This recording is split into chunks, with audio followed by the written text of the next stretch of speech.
Adelaide is sitting on top of the AFL ladder and our AFLW team is about to start their campaign. Welcome to The Crows Show, brought to you by Hungry Jacks. Coming up, Nixie's thoughts on last night's Magpies clash. We take a look at a remarkable jumper collection, spend a day with Isaac Rankin, and Abby Ballard shares her footy journey. But first, AFL football is one of the most demanding sports in the world. Recovery is all important. And a new post-game routine and world-class technology are helping the Crows prepare for what's next. So what we've changed is basically tried to make a more efficient and effective routine and try to really optimise the guys' time there. So when the guys come in from the game, hopefully after a win, they'll sing the song. We then give them a little bit of time to sort of spend with their family and do all those sort of personal things, which is obviously really important. It is a big value of the club, is the family piece. But then the next big things is we break our recovery sections down to 3 big components. So one is a static stretching routine. And there's a bit of mixed evidence around static stretching, but the one for us is it probably just helps our guys calm down, deregulate their stress, deregulate their anxiety. The second piece is ice baths. It works really well from a recovery standpoint, both physiologically and from a contact injury. The other one that we've done this year, which has been really interesting, is we've started working with a different company that makes blood flow restriction shorts. It's a really quite novel concept and reasonably innovative. It's starting to become a little bit more popular across world sport. The idea behind it is that we get the guys to put these shorts on that look like skims. They then tighten these shorts up so they get quite uncomfortable. And they basically make the blood pool inside, you know, the working muscles that we're using. It means their brain goes, like, we need more oxygen, we need all of this stuff because something's going wrong. So the body tries to pump a lot of oxygen-rich and hormone-rich blood towards that muscle. So when you undo the shorts, it pushes all the bad blood out, which has got all the lactate acid, all the hydrogen, all those fatiguing byproducts still sitting in it. And it replaces it with this really oxygen-rich and nutrient-rich blood, which gets pushed inside the muscle cell, which then allows, you know, greater recovery sort of at a quicker state. So we're literally pushing the bad stuff out and pushing the good stuff in, which allows our guys to hopefully recover at a quicker rate so that we can set them up for a better week. We've noticed big differences mostly in the way that our guys present on a Monday. So through all of our wellness testing and our wellness scores, we've noticed that guys are sort of less fatigued, less sore across those early parts of the week. The most impressive piece for me has been how much the playing group have bought into it. You know, for the first little bit of time while we were teaching them, it'd be me blowing a whistle and telling them where to go, but now we can more or less be really hands off. We just say recovery rotations start now, and we go upstairs and they're all sitting there with their shorts on or they're in the ice bath, and they're really, really independent in the way that they go about that, which has been the most pleasing piece.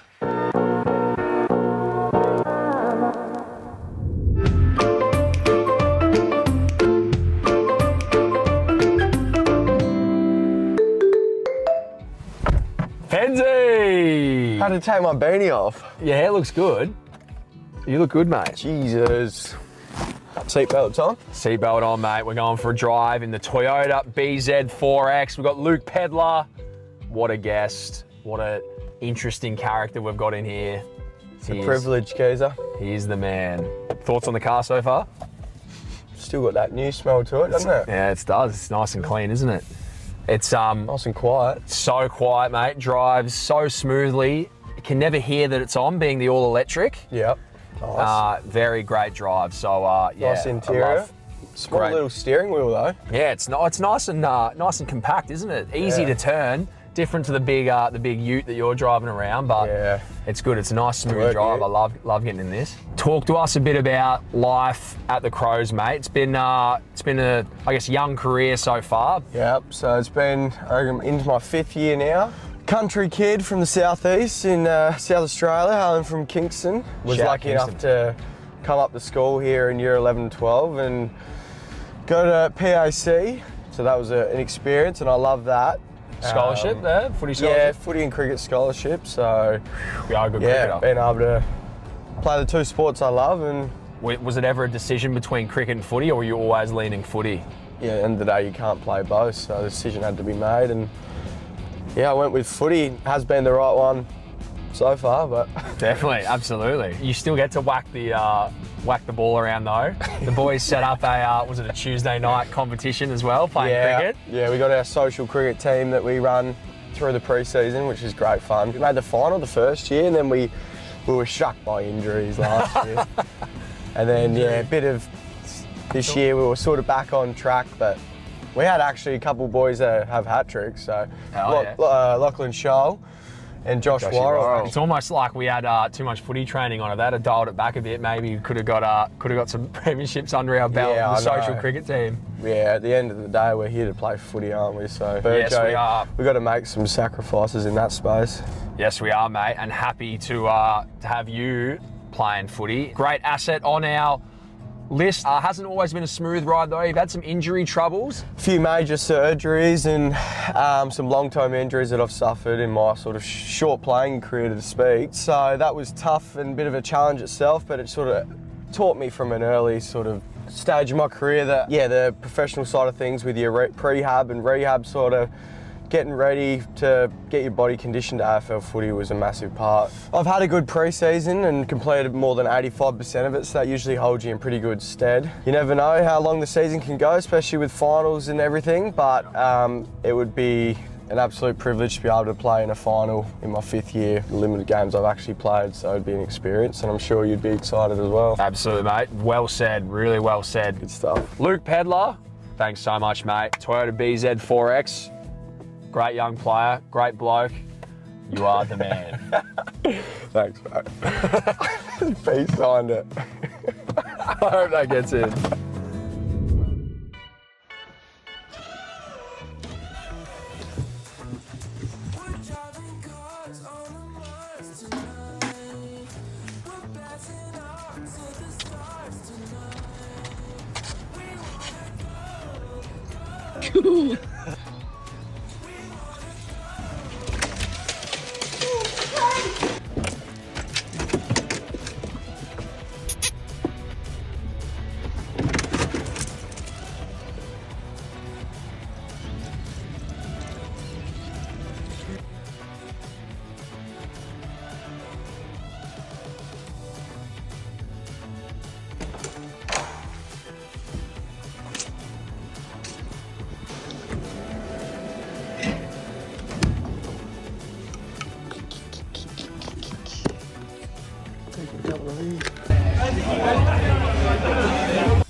Yeah, 7.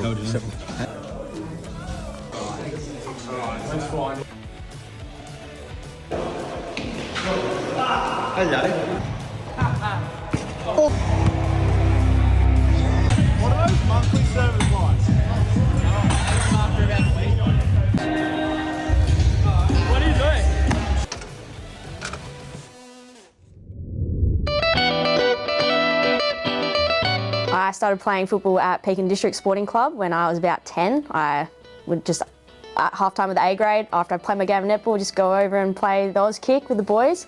And then from, I just loved it and just continued from there and played all my junior footy at Peak. So after starting just playing at half-time with the A grade, I played my under-13s, under-16s, with the boys, because that's all I kind of had. And then we became aware of the opportunities in Adelaide to play with some of the girls, so I played a bit of junior football up at West Adelaide as well. And then from there, just never looked back and played with the girls, and it's got me here. I was lucky I got to play with my brother, and I just loved beating the boys, tackling them, and just showing them up and having them get shitty with me because I'd run around and we'll tackle them as well. I think we might have got one final, but I mean, we weren't a bad team, but I remember getting runner-up best and fairest in our team, and my brother didn't get anything that year, so that was a big highlight. It's been unreal to watch the change of this pathway. Like the competition just everywhere has gotten so much better. And it's such an opportunity for so many more young girls. It's acceptable for them to be playing football now, and you know, it's so much easier, which is what we've all tried to make it for them. So it's great that they can get through and get up to the AFL level, like in a better way. And yeah, it's great to see.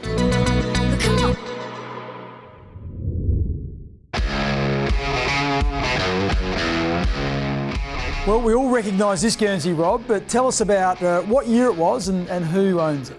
Sure, this is Craig Bradley's 1991 South Australian State jumper from the game against Victoria.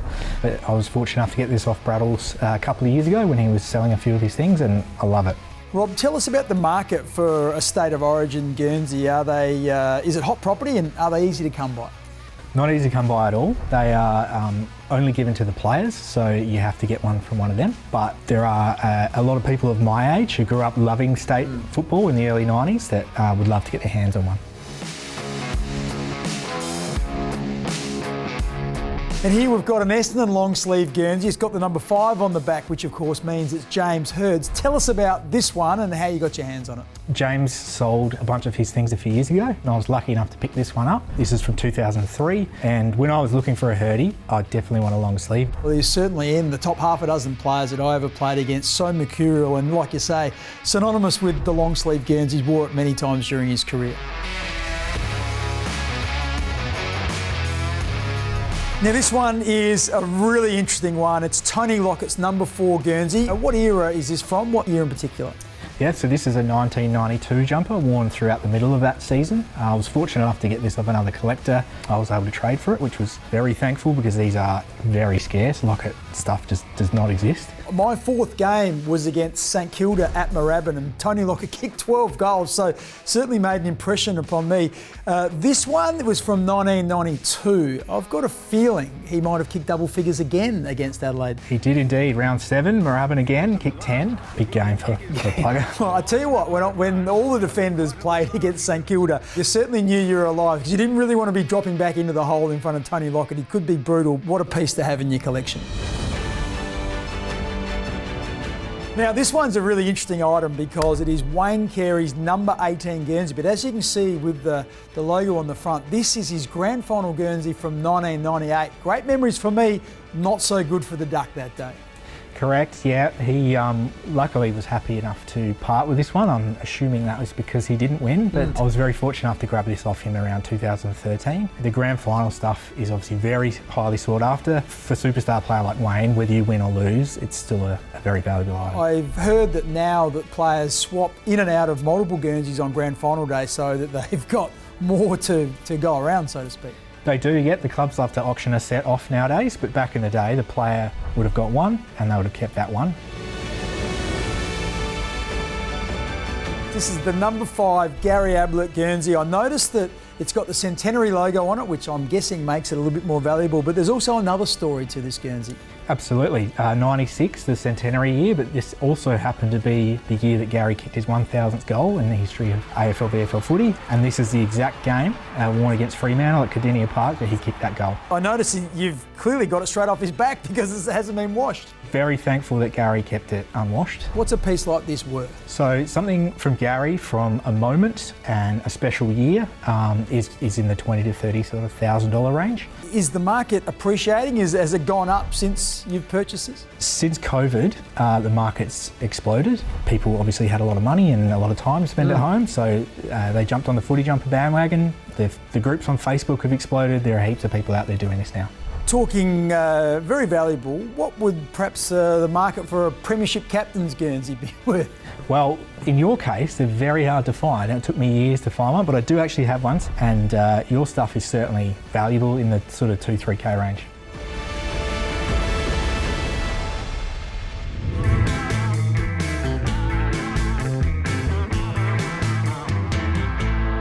Thanks for joining me, Sezzy. Thanks for having me. We're one of the 2 out of the 5 originals still at the football club. It's been amazing that we've all been able to stay together. I think we've got the most. Yeah, I think it's the most in AFLW, so pretty amazing when you think about it. What's changed since the inaugural years of AFLW? Well, I joked to the younger girls that my number didn't even stay on my Guernsey in the first few games. Yeah. So it's definitely changed. Obviously now even being able to do football pretty much as a job. I just finished up my role in the footy department working with the boys team, which was an amazing opportunity, organising all the travel and logistics for their team and team travel. But for me it was sort of time to put football first. Growing up I wanted to be a footballer and I'm a footballer and I don't have to work outside of football, so it's my job. So this is pretty much a dream come true.